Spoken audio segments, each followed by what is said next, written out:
Los derechos humanos son capaces de transformar el mundo. Los derechos humanos fueron creados a raíz de la Segunda Guerra Mundial en 1948.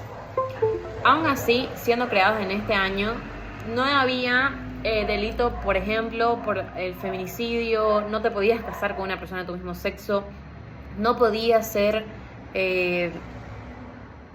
ocupar algún cargo, porque si no eras de algún partido político, no podías presentarte a las elecciones. Recién es en el siglo XXI que los jóvenes se importan más por proteger tales derechos y por hacerlos respetar.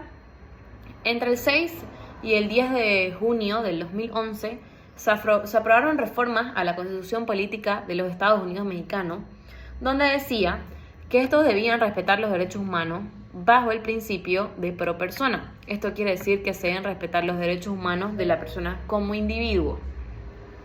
No se podía discriminar ni atentar contra la vida humana.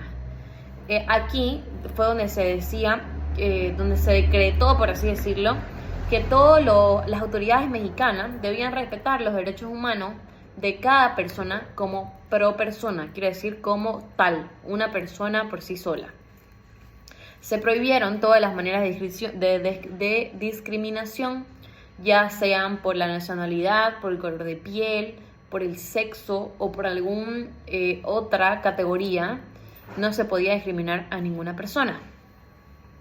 Entre los años 60 y 70 hubieron conflictos entre los líderes mexicanos y dos guerrilleros, donde a raíz de esto fue que habían trancas en varias partes del país o de la ciudad, donde se revisaba, así se encontraban a las personas que estaban robando bancos, que estaban en la guerrilla atentando, entre otras cosas.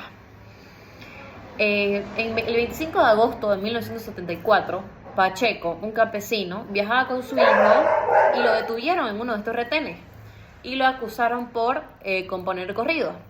Esa fue una razón para que su familia no lo pueda ver más a él.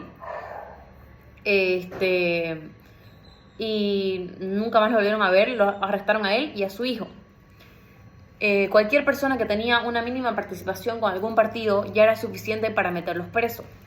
Rosendo, el hijo de este campesino, logró salir y llevar este caso a la Corte Interamericana de Derechos.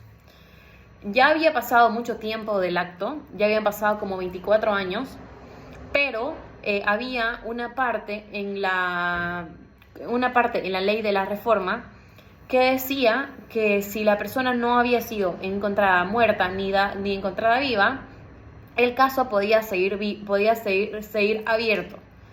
Esto fue una pieza clave para sacudir al sistema, y la Corte, por este caso, condenó a México por no hacer respetar los derechos humanos. Esto duró aproximadamente 35 años.